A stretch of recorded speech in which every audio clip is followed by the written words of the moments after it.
Hi everybody, this is Michelle from Virtual Hand Care, and in this video I'm going to share with you my top 5 mistakes people make after a wrist fracture. So in this video I'm going to talk more about right after you have maybe a wrist fracture, maybe you had a surgery, or maybe you didn't and then you're put into a cast. These first several weeks are very important and can affect your outcome. Mistake number 1 is that many people are afraid to move. And I can completely understand that. You had an injury and you don't want to go through that again, and you don't want to disrupt any healing.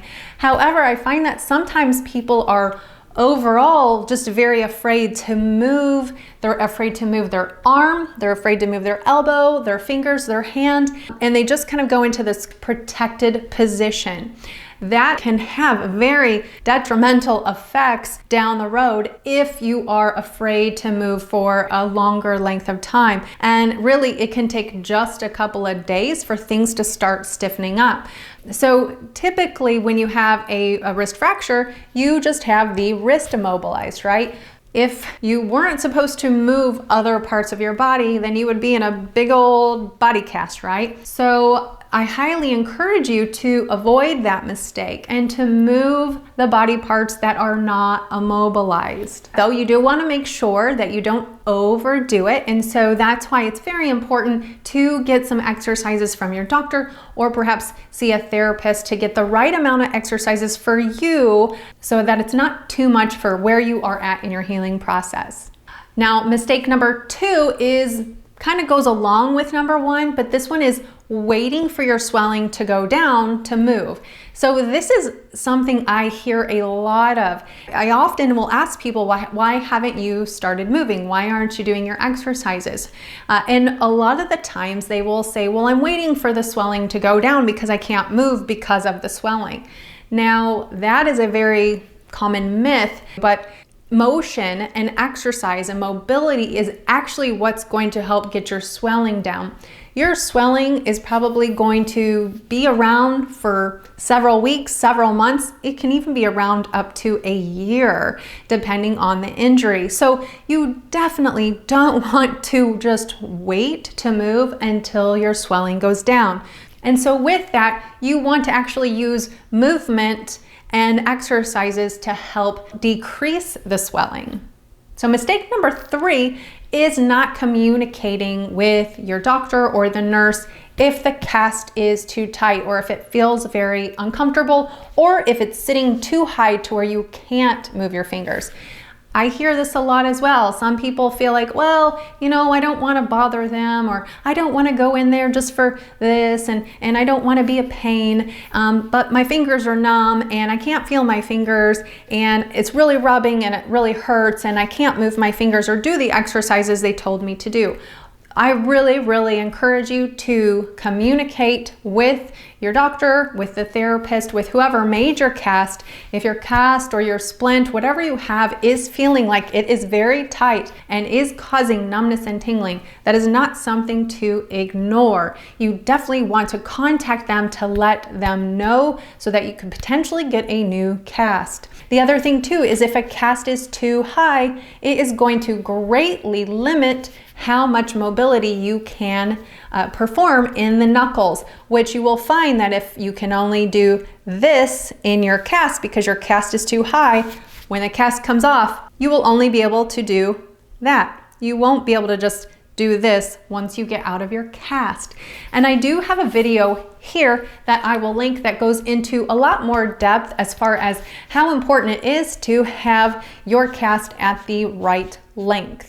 And so then mistake number 4 is not getting prescribed therapy or not going to therapy. So I know one of those might be a little bit out of your hands, but I do find that there are still a lot of doctors that don't send you to therapy after you have a wrist fracture. Those that do prescribe therapy, you may choose not to go to therapy. So there is quite a range, and unfortunately there's not a consistency across the board.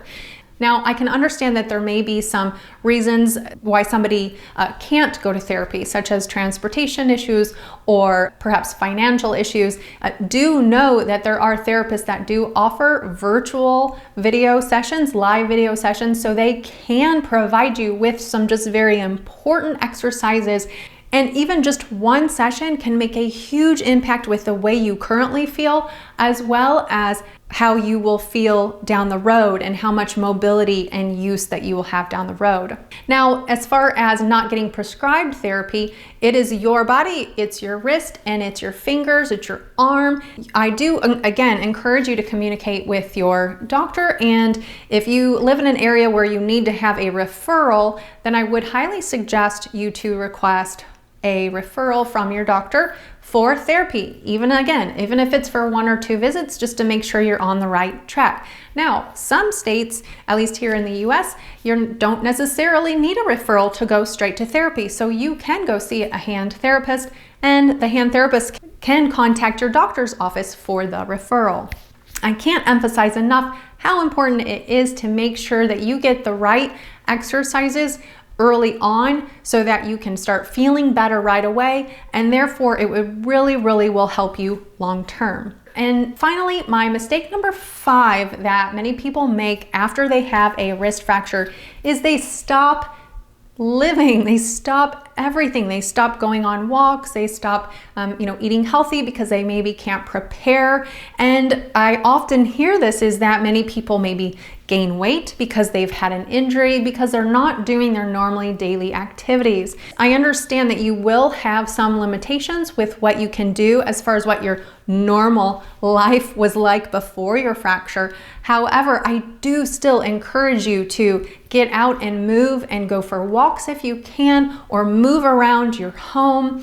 Perhaps look up some easier recipes, or perhaps ask family members to help pitch in for healthier meals. All that kind of stuff is so important. Staying active, eating healthy, staying hydrated, all of that is so important with your overall healing process, not only for your physical health and recovery, but also for your mental health and recovery. And creating some type of normalcy can help with that too.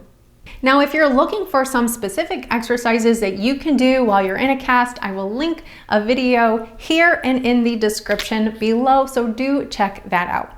Now, I hope you found this video helpful. If you did, please comment below. If you did find it helpful, do please give it a thumbs up, and also don't forget to hit that subscribe button below. And don't forget to check out these videos here that YouTube is suggesting for you.